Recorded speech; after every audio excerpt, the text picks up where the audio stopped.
We are anonymous. We do not serve kings. We do not worship false idols, and we do not look away when power stumbles in plain sight. What you are about to hear is not a rumor, not a dramatization, but a real moment that unfolded inside the Oval Office, the seat of American power, the room every president since Roosevelt has used to speak to the nation and shape its fate.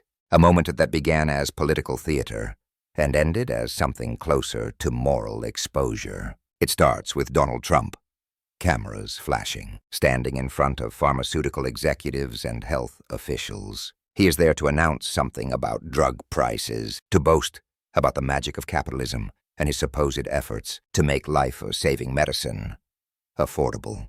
But behind the polished podium and expensive suits, there is a strange energy, a tension that feels staged, forced, artificial. Then the unthinkable happens. One of the pharmaceutical executives standing behind Trump suddenly collapses. His body gives out. You can see people in the room realize it a split second too late. A shuffle, a gasp, a flurry of movement. The camera jerks. Someone rushes to help. For a brief moment, the most powerful room in the world is silent, except for the chaos of real life breaking through the performance. And Trump, he stands still. He does not bend. He does not reach. He does not even seem startled. He stares, then glances around as if weighing how this interruption reflects on him. The reaction that follows is not one of empathy or concern. It is one of calculation. Because for Trump, every room he walks into is a stage. Every silence is a test of dominance. And in that moment, when a human being hit the floor just feet away, the only thing he seemed to register was that the attention had shifted, that for a few seconds the spotlight was no longer on him. That right there is the essence of the Trump era. It is not just about politics. It is about narcissism, weaponized as leadership, a total inability to empathize unless it can be turned into applause. We have seen this before in 1,000 different shapes during disasters, in tragedies, in crises, where the rest of us expected compassion but got vanity instead. The Oval Office press conference continued, but even before the fainting spell, it had already gone off the rails. Trump had spent the earlier minutes joking about Ozempic, a diabetes and weight loss drug, and pointing fingers at his own staff, publicly outing his communications director, Stephen Chung, as supposedly taking the medication. "Where is Steve?" Trump said, scanning the room with that mocking grin. "He is taking it." It was meant as humor, but it came off as something else. A moment of humiliation disguised as banter. Imagine your boss, the President of the United States, announcing to the world what prescriptions you are taking on live television. It was not just unprofessional, it was cruel. The laughter that followed was awkward, forced, and hollow. Even among Trump's loyalists, there was a nervous tension. Everyone understood that at any moment, the attention and the ridicule could turn to them. This is what working under Donald Trump looks like: unpredictable mockery, a leadership style built on keeping everyone slightly afraid, slightly humiliated, and completely dependent on his approval. Then came the next bizarre moment, one that under any other administration would have been front-page news for weeks. Trump turned to the CEO of Novo Nordisk, the company behind Ozempic, and asked him if the United States could have a piece of the company. Think about that. In a public press conference, the President of the United States suggested that the federal government should receive part ownership in a private corporation. That is not capitalism. That is not even conservatism. That is the definition of state intervention, the kind of behavior Trump's own party would scream socialism about if it came from anyone else. But there he was laughing, making the offer sound casual, like a mob boss joking about a cut of the profits. "Maybe you should give us a piece of the company," he said, smiling. You could see the CEO squirm. He tried to play along, tried to keep the moment light, but the discomfort was clear. The corporate leaders in that room were not laughing with Trump.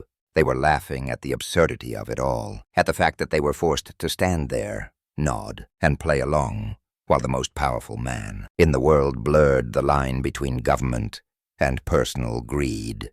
And then, as if that were not enough, Trump turned the moment political. He attacked Nancy Pelosi, A woman who, regardless of your politics, broke barriers as the first female Speaker of the House, calling her evil. Not mistaken, not misguided. Evil. She was an evil woman, he said coldly, as though he were delivering a eulogy for democracy itself. No president in modern American history has used language like that about a political opponent in an official setting. It is not policy disagreement. It is moral annihilation. It is how you talk when you want your followers to hate, not just oppose. And that is exactly what Trump has always done. Turned disagreement into dehumanization, politics into tribal war. When the executive fell, reporters were told to leave. The cameras cut, but not before one frame froze in history. Trump standing over the scene, looking down, expression unreadable. A man so wrapped in his own myth that someone fainting in front of him barely registers as real. That image has already gone viral. Millions have shared it, dissected it, debated it. Some say it shows composure. Others say it shows coldness. But let us be honest, we have seen this pattern before.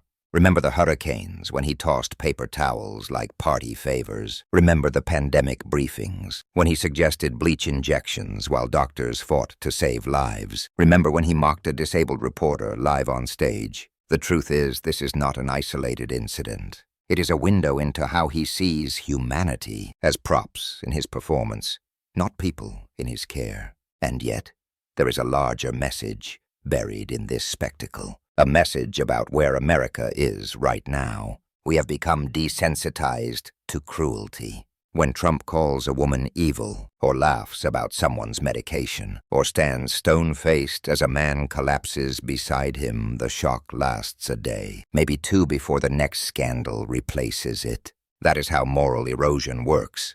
Not all at once, but inch by inch until indecency feels like normal politics. In the same press conference, Trump once again pushed the idea that the United States should own stakes in corporations that support his agenda.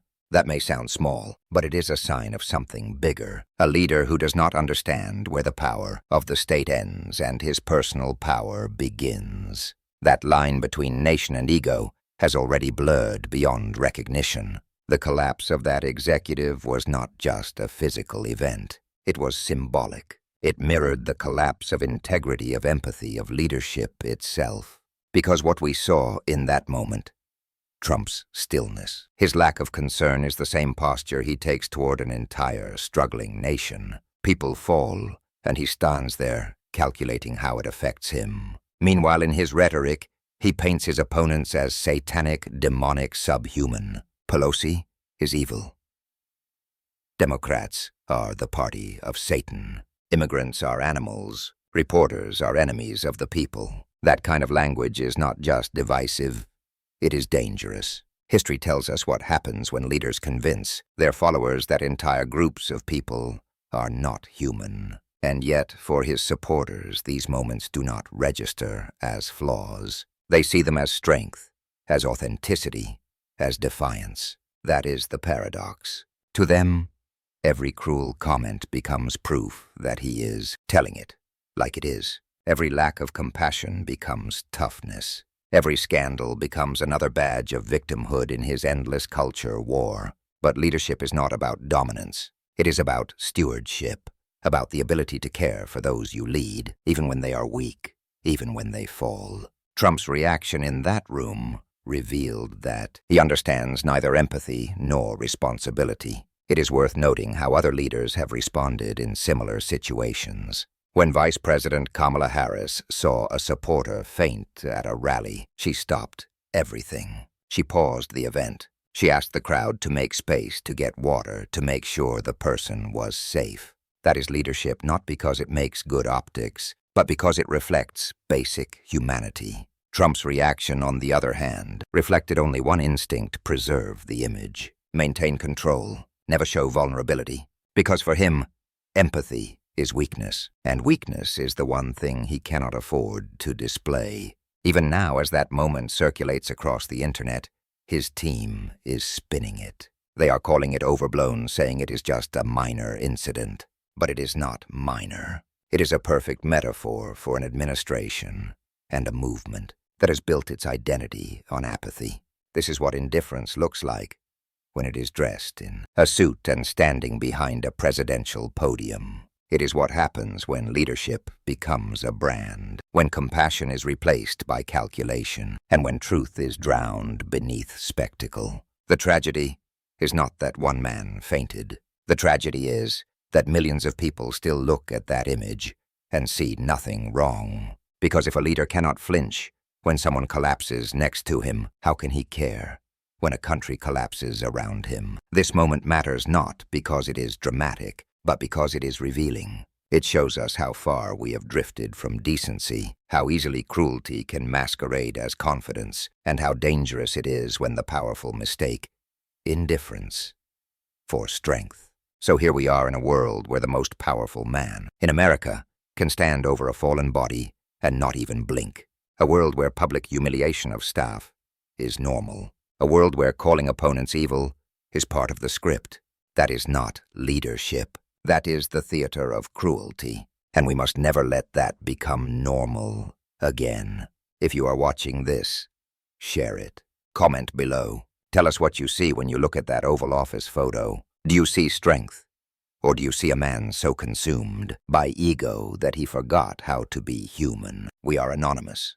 We do not serve kings. We do not worship false idols. We stand for truth when power hides behind performance. The collapse of that executive was not just a medical emergency. It was a warning, a reflection of a deeper sickness, the moral fainting of a leader who can no longer feel the pulse of the people he claims to serve. So watch the footage again. Remember how quickly the mask slips when reality interrupts the show.